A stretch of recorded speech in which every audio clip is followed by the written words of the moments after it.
All right, let's talk about raw milk kefir. How to make raw milk kefir. Now, when you look at recommendations online, well, the recommendation is to heat your raw milk to pasteurize the raw milk before you make kefir with it. Okay, that's no longer raw milk. So, the standard method of this ideology is to pasteurize your raw milk to make raw milk kefir. Well, that's obviously doesn't make sense. So the issue you have with raw milk and why they want to pasteurize it because there's billions of bacteria in the raw milk, obviously. So your raw milk will tend to ferment on its own if the temperatures are warm enough before the kefir can even ferment your milk. So one of the reasons I use a lot of grains is because if you use very little, you'll find out that your milk ferments before it turns into kefir. So you're drinking fermented milk, partially kefir. That's what happens, especially when it's warmer out. If you do a test with your raw milk, put one jar out of raw milk only, another jar out of raw milk and kefir grains. See which one ferments first in the same conditions. You may find that the raw milk is fermenting or just at the same time, so you know the raw milk is fermenting on its own. So when you use a lot of grains, that gives them plenty of power to take over the milk bacteria and create a kefir with 100% pure raw milk straight from the cow. No heat applied whatsoever.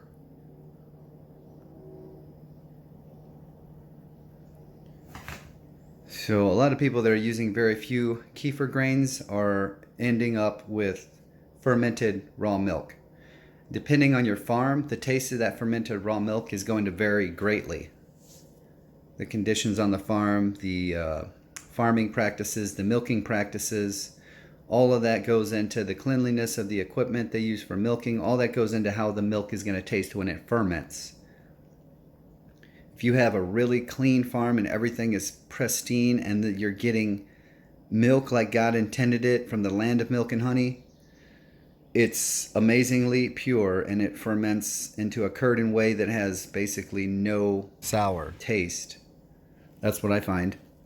If you have milk that has various contaminations in it and like they don't clean the equipment as well or different things on the farm aren't as well, the cows may not be as good, you ferment your milk and it may taste bad or it may turn cheesy just because of the types of bacteria that the cows are producing may not even necessarily be bad. It may be bad, but it may not be. A lot of times you will get a cheesy type of a flavor or something. I've heard that before. People had issues with that with their raw milk kefir. So that's because you're not using enough grains. The bacteria in the milk are winning. The kefir grains aren't taking over the process and converting the milk to kefir. So that's what you're looking at. And also, if the milk is fermenting on its own, then it's taking food away from the grains. The milk bacteria ferment the milk by breaking down the milk products, very much similar to the grains. So you have competing bacterias for the same food. So part of the reason, besides all my historical references and research in published university studies and etc., one of the reason is because in raw milk, you want to have a lot of kefir in there so that your bacteria of kefir wins over. So you get a really nice kefir product before the milk itself ferments. So that's a few things I want to say about raw milk kefir and making raw milk kefir with real raw milk. So ask any questions, leave any comments below. Let me know about what kind of raw milks you're getting. Make sure you always do a test with your raw milk. You have to test your raw milk.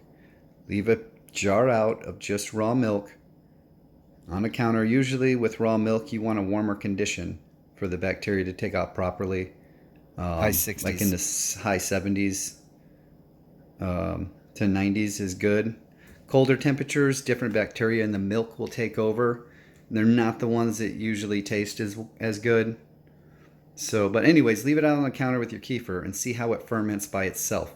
Then you know your baseline of what your milk is doing, what the milk tastes like, how fast it ferments on its own. You got to have your grains taking over the milk before the milk ferments on its own. You use a lot of grains, at least 1/4, 1/4 ratio or more, then you will have good luck with your grains winning every time. That's it for today, guys. Y'all have a good one. Happy kefiring.